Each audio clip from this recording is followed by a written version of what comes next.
இந்திய கிரிக்கெட் அணியின் முன்னணி விளம்பர ஸ்பான்சர் நிறுவனமான ட்ரீம்11 பிசிசிஐ உடனான ஒப்பந்தத்தை முடித்துக்கொள்ள முடிவு செய்துள்ளது. நாடாளுமன்றத்தில் கடந்த வாரம் ஆன்லைன் கேமிங் மசோதா நிறைவேற்றப்பட்டதை தொடர்ந்து இந்த முடிவை ட்ரீம்11 எடுத்துள்ளது. இந்திய அணியின் முன்னணி விளம்பர ஸ்பான்சராக ட்ரீம்11 உடன் 2023 ஒப்பந்தம் மேற்கொண்டது பிசிசிஐ.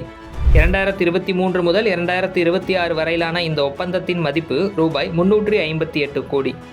இதனிடையே இணையவழி சூதாட்டங்களை முற்றிலுமாக தடை செய்யும் நோக்கில் ஆன்லைன் விளையாட்டு மேம்பாட்டு மற்றும் ஒழுங்குமுறை மசோதா கடந்த வாரம் நாடாளுமன்றத்தில் தாக்கல் செய்து நிறைவேற்றப்பட்டது.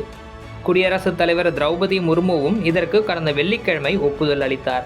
இதன் மூலம் இது சட்டமாகியுள்ளது. பணம் சார்ந்த இணையவழி விளையாட்டுகள் அனைத்துக்கும் இது தடை விதிக்கிறது. பணம் சார்ந்த இணையவழி விளையாட்டுகளை விளம்பரப்படுத்தும் விளம்பரங்களுக்கும் இந்த சட்டம் தடை விதிக்கிறது. இந்நிலையில்தான் பிசிசிஐ உடனான ஒப்பந்தத்தை முறித்துக் கொள்ள ட்ரீம்11 முடிவு செய்துள்ளது. பிசிசிஐ செயலர் தேவஜித் சைக்கியா இதனை உறுதிப்படுத்தியுள்ளார். அவர் கூறுகையில், ஆன்லைன் கேமிங் மசோதாவை தொடர்ந்து பிசிசிஐ மற்றும் ட்ரீம்11 தங்களுடைய உறவை பரஸ்பரம் முறித்துக் கொள்கின்றன. வரும் காலங்களில் இதுபோன்ற நிறுவனங்களுடன் கைகோர்க்க மாட்டோம் என்பதை பிசிசிஐ உறுதிப்படுத்தும் என்றார் பிசிசிஐ செயலர் தேவஜித் சைக்கியா. ஆசிய கோப்பை போட்டி செப்டம்பர் 9 அன்று தொடங்கவுள்ள நிலையில் புதிய விளம்பர ஸ்பான்சர் நிறுவனத்தை கண்டறிய வேண்டிய கட்டாயத்தில் பிசிசிஐ உள்ளது.